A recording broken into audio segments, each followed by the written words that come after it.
Check this out, somebody turned a classic into a modern shred machine. Welcome back, Troglodytes, to your daily dose of guitar information, the Trogly's Guitar Show. Lovey's just put this thing on reverb, and I just had to check it out. So, somebody has taken a regular Les Paul Classic, plugged up the stop bar tailpiece holes, and presumably routed it out for a Floyd Rose. You don't see that every day, and it looks like they put some Fishman Fluids pickups in it just for fun. It wasn't all that long ago that you could pick up a classic like this for like $1,500, sometimes as low as $1,100 if you're getting a really good deal. So if you knew the right guy to do these modifications and you didn't want to fork out for the custom shop Les Paul accesses, sometimes it would make sense to do this. And currently we can look at this and go, oh yeah, rather than, oh no, the horror, because honestly these classics aren't that expensive even yet today. But yeah, sure enough, installed the locking nut, chopped your classic truss rod cover. Seems to have been very professionally done. You even have a new custom backplate. And if you're curious what these weird things are, they actually are a specific type of strap lock. Unfortunately, the name of it escapes me right now. I thought it was like locks or something, but I remember the first time I ran into a set of those, I was just like, what on earth? Yeah, here they are. I thought that's what they were called. It's spelled LOXX. But the serial number on this one definitely dates it to 2000. But oh, that's a bummer. It doesn't give us any of the inside shots, so we don't actually get to see how well it was routed or not. But it still has an error correct case. But next up, look what showed up again. This time at Billy O's, we got a $1,900 2014 Gibson Les Paul Traditional Pro 2. But it's been highly modified. We talked about this one when it was last listed, so we won't go too in depth, but basically, somebody did a whole bunch of additional inlay work on this thing. So we do have a flower vine inlay on the headstock. I think since the last time I've actually found out this was a very shortly lived 90s thing that occasionally happened, so somebody did get some inspiration from that. But they just took this regular traditional and did the Tree of Life inlay over top of it. So if you look here, you can still see your trapezoid inlays hiding underneath. They didn't take those out, fill them in, and then do it, which might have turned out better had they had done that, but at the same time, the Tree of Life can get very confusing. So if you squint your eyes a little bit, you can still see your regular markers, so it's kind of interesting in that aspect. However, to get that on a guitar, you're talking Les Paul Ultima level, so 10 grand bare minimum, unless you can find like a really beat up, damaged one. So this one's kind of unique in that aspect that you can have it on a Gibson USA and be under 2,000. I don't remember it having the headstock repair last time, so I'm not sure if that's new or my memory's just failing me on that. But that's the reason why the headstock has been darkened. Then check this out that was listed today by Zoo Music Dallas. Is that a real shop? You mean to tell me there's Zoo Music and the Music Zoo? So it looks like Music Zoo was early 90s. I can't find the start date of the other shop, but talk about confusion. But anyways, what they have in their shop here is an early Gibson custom shop creation. You gotta remember, that started in late 1993. They started to figure out what they wanted to do as far as reissues, and then they started to have some fun with sparkly finishes, the Bantam Elite series, eventually leading into the Florentines. It was a very experimental period of time. And I've already talked many a times of how I want one of these cherry sparkles because of the Steve Stevens association. However, this one showed up with P90 pickups this time. Not exactly what I'm looking for, and this one just has a lot of finish checking to it, but then the back is just completely black. It's not uncommon for the finish on these 90s Gibson's headstocks to just flake off. But this one appears to have come stock with a Bigsby on it, just for extra blinginess. And cool, still has the original paperwork, 10/4/96, listed as the LPP96. That's definitely interesting, but I would suggest waiting for that price to come down. But while on a shop page, this is interesting. Presidential Stratocaster 60th anniversary. I haven't heard of these things before. From 2006, they made 100 of these, I guess, according to this listing. And oh my goodness, it came with a bottle of wine from California. Nowhere near as cool as the Gibson Syrup Les Paul, though. But this has an interesting light pink burst, but then mixed with the natural wood underneath, and it's a flame top Stratocaster. You got gold hardware, you don't see that too often. And hey, do you see what I see on the fretboard? Real mother of pearl inlays, and a cheesy diamond inlay with 60 and the years, as well as Fender's branding on it. That fretboard looks really dry, needs some help, and the frets could be polished. But ooh, looks like we're gonna have some nice figuring on the back. And okay, it's a custom shop model, locking tuners. Just in case the inlays weren't enough, they also wanted to put it on the neck plate. And there we go, there's the full body shot. That's kind of a cool model.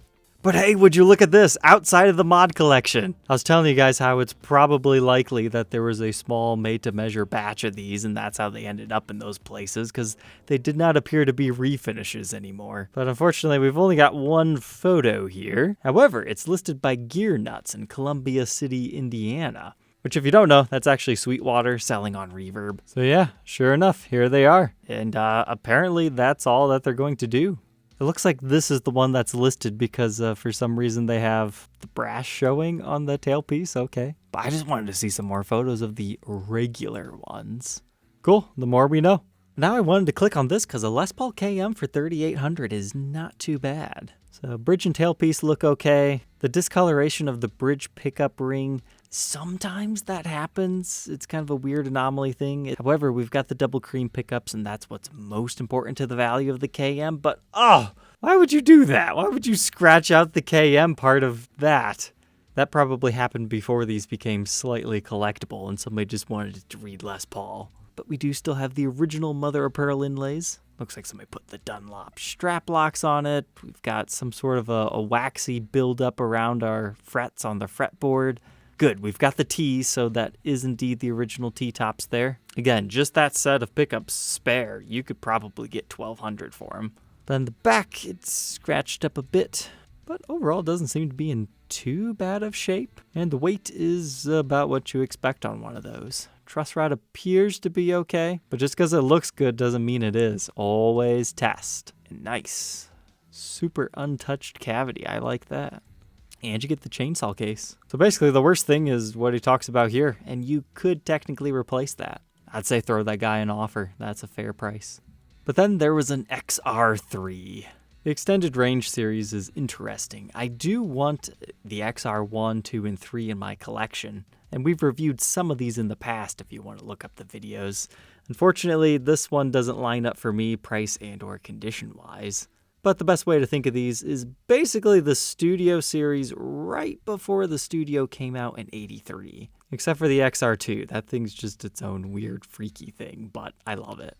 This one's very beat up with a candy apple red finish. You can see some of the silver poking through here. But our next one, a straight up Les Paul Artist. For me, the Ebony Artist is like the guitar, because when I was planning out my initial collection of like the fancy Norland era ones, I knew I needed an Ebony custom within it. And since I already had like a Tobacco 2550, I thought the Artist is the one that needs to be Ebony in my collection. So whenever I see one of these, I just have to smile. But yeah, this one has some super aging to the lacquer. Honestly, the gold doesn't seem to be in that bad of condition. We definitely need to get one of these on the show again. I know they look like a custom from the front, but when you flip them over to the back, they're more so like a standard that's been dressed up, because they actually have a comfort cut back here that makes them unique, and of course all the Moog electronics that honestly just do not sound good at all. There's a reason why most of these artists were converted. But here we go, Leo's Les Paul reissue. You don't see these every day anymore, so $6,750. Whenever you see a Leo's, there's a few things you need to think about.